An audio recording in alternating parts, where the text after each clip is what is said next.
जीवन चरित्र पर केवल उनकी विचार गोष्ठी के रूप में यह कार्यक्रम का आयोजन है। आदरणीय बहन श्री माती जी के निर्देश पर पूरे उत्तर प्रदेश नहीं बल्कि पूरे भारतवर्ष में मंडल स्तरीय जो कार्यक्रम हो रहा है, बहुजन समाज पार्टी के नेतृत्व में, यह बहुजन समाज पार्टी के नेतृत्व में बाबा साहब डॉक्टर भीमराव अम्बेडकर साहब के कृतों पर प्रकाश डालते हुए उनके विचार गोष्ठी के माध्यम से हमको जन जन तक में बाबा साहब डॉक्टर भीमराव अम्बेडकर साहब के विषय में बताने की आवश्यकता है। इसलिए मेरे सम्मानित साथियों, केवल चंद बातें बाबा साहब डॉक्टर भीमराव अम्बेडकर साहब के विषय में बताने का काम करूंगा। जो भी साथी हमारे बाहर हैं उनसे निवेदन है कि अंदर आकर के बैठ करके अपना उचित स्थान लेने का काम करें। मैं आप लोगों के बीच में निवेदन करना चाहता हूँ कि आज यह कार्यक्रम बाबा साहब डॉक्टर भीमराव अम्बेडकर साहब के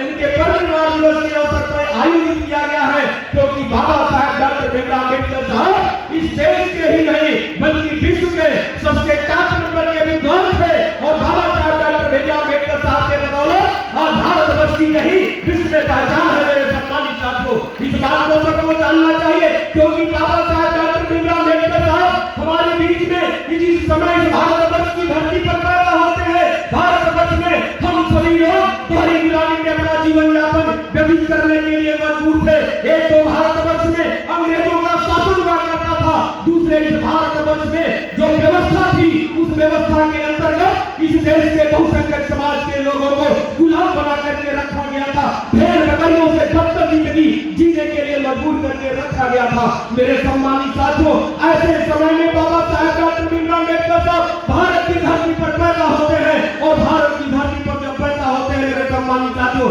सबका इतिहास और सबका पन्नों पर लिखने का काम होता है कि तमाम लोगों ने महापुरुष ने किया वो किया, लेकिन सबके लिए उनके बैग से उनके बैग से कहीं न कहीं उनको पुश करने की व्यवस्था थी। लेकिन बाबा साहब डॉक्टर भीमराव अम्बेडकर साहब ऐसे गांव में पैदा हुए जो भारत में पढ़ने लिखने का भी अधिकार नहीं था, मानव के रूप में खड़ा होने का भी अधिकार नहीं था। मेरे सम्मानित साथियों, ऐसे में बाबा साहब डॉक्टर भीमराव अम्बेडकर साहब ने इस देश में जो पढ़ लिख करके इस देश का ही नहीं बल्कि विश्व में अपनी अगली पंक्ति में खड़ा होने का काम किया। अगर विश्व में सबसे अधिक किसी महापुरुष की अगर आज पूजा हो रही है, आज वंदना हो रही है, अगर किसी महापुरुष की सबसे अधिक स्टैचू भारत ही नहीं बल्कि विश्व में अगर देखने को मिलती है तो बाबा साहब डॉक्टर भीमराव अम्बेडकर साहब की मिलती है। मेरे सम्मानित साथियों, ऐसे महापुरुष की आज परिनिर्वाण दिवस है। मेरे सम्मानित साथियों, बाबा साहब डॉक्टर भीमराव अम्बेडकर के समय में आप सभी लोग इस बात को जानते होंगे। मेरे सम्मानित साथियों,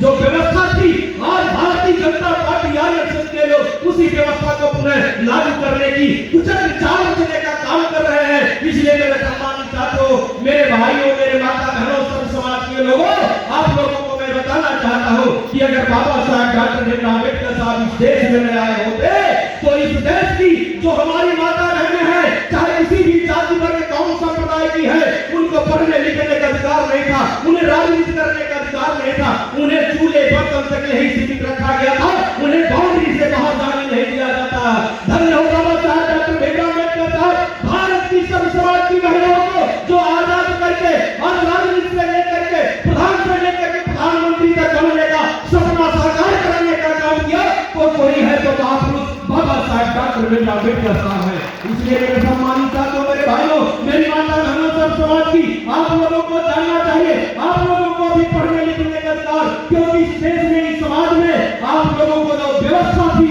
उस व्यवस्था के अंतर्गत तो अगर इस देश की महिलाएं के पति मर जाता था तो उन्हें विधवा साबित करके उन महिला को सती करने के लिए मजबूर कर दिया जाता था। जिसके भी उनके चिता पर भंडे से दाग करके सती करवा दिया जाता था। लेकिन धन्य हो बाबा साहब डॉक्टर भीमराव अम्बेडकर साहब इस देश की सब समाज की महिलाओं को आज अगर आजाद कराने का काम किया तो कोई देवी देवता भगवान नहीं बल्कि बाबा साहब डॉक्टर भीमराव अम्बेडकर साहब ने करने का काम किया। इसलिए मेरी माता बहनों, आप लोगों को बढ़ चढ़ करके बाबा साहब डॉक्टर भीमराव अम्बेडकर साहब के विषय में जानकारी रखना चाहिए, उनकी पूजा करनी चाहिए कि बाबा साहब डॉक्टर भीमराव अम्बेडकर साहब ने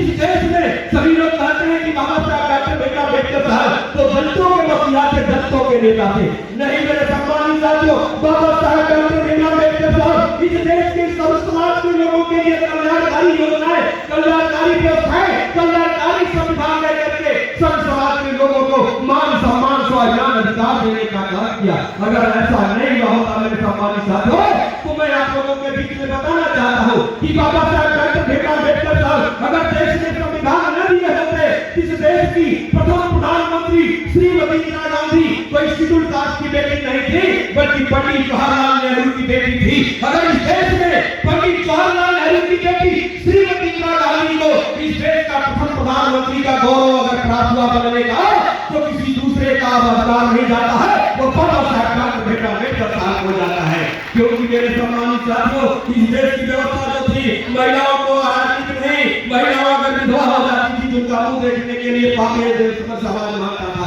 लेकिन धन्यवाद बाबा साहब डॉक्टर भीमराव अम्बेडकर साहब, श्रीमती इंदिरा गांधी विधवा होते हुए भी इस देश की प्रधानमंत्री अगर बनने का काम किया, तो किसी न किसी तरह से भारतीय संविधान और बाबा साहब डॉक्टर भीमराव अम्बेडकर साहब की देन है। इसलिए मेरे सम्मानित साथियों, मेरे भाइयों, आप लोगों को गर्व होना चाहिए कि ऐसे महापुरुष का आज परिनिर्वाण दिवस मनाने के लिए आप लोग एकत्र हुए हैं। मैं आपको थोड़ी सी एक लाइन और बताते हुए, क्योंकि बात मैं वो कहने लगे तो लंबा टाइम लगेगा, मुफ्ती जी को सुनना है। मैं एक बात और बता देना चाहता हूँ कि आज कुछ चंद चालाक लोग आज भी बाबा साहब डॉक्टर भीमराव अम्बेडकर के प्रतिमाओं पर काली चढ़वाने का काम करते हैं, मूर्ति चढ़वाने का काम करते हैं। उनको समझ आना चाहिए कि इस देश के संविधान के बदौलत जो यह देश चल रहा है, अगर संविधान बाबा साहब डॉक्टर भीमराव अम्बेडकर साहब ने दिए होते तो शायद आप आजाद नहीं होते। क्योंकि अंग्रेजों का जो हुक्म था वो कहने का काम किए थे कि जब संविधान आप बना के दे दोगे तभी मैं देश छोड़ने वाला हूँ। मेरे सम्मानित साथियों, तमाम लोग भरने का काम किए।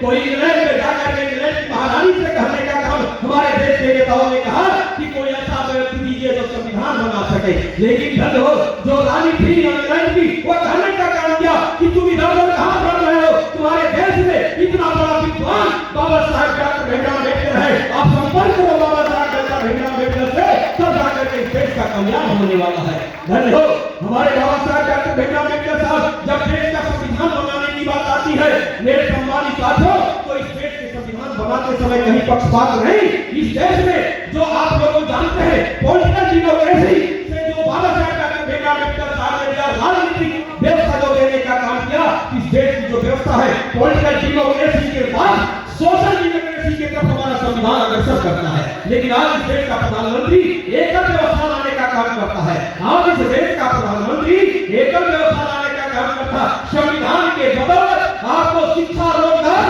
रोटी, कपड़ा, मकान मुहैया कराने की व्यवस्था बाबा साहब डॉक्टर भीमराव अम्बेडकर साहब देते हैं। लेकिन इस देश का प्रधानमंत्री कहता है कि उज्ज्वला गैस योजना माननीय नरेंद्र मोदी की देन है। अरे मेरे सम्मानित साथियों, अगर इस देश की संविधान में होता, नरेंद्र मोदी कहता है इस देश का प्रधानमंत्री, मेरे सम्मानित साथियों, कि ये लोग किसानों को सम्मान दी, ये लोग कहते हैं मोदी का पैसा आ गया, मोदी के घर का पैसा आ गया है। ये मेरे सम्मानित साथियों, मेरे भाइयों, संविधान में प्रदत्त है, इस प्रदत्त के व्यवस्था के अंतर्गत आपको सम्मान का अधिकार व्यवस्था देने का काम किया जाता है। लेकिन आज की स्थिति है, जो भारत का संविधान है वो भारत का संविधान धर्मनिरपेक्ष है। लेकिन मेरे सम्मानित साथियों, हमारे देश का प्रधानमंत्री और मुख्यमंत्री धर्मनिरपेक्षता की बात नहीं करता है, क्योंकि देश के प्रधानमंत्री और मुख्यमंत्री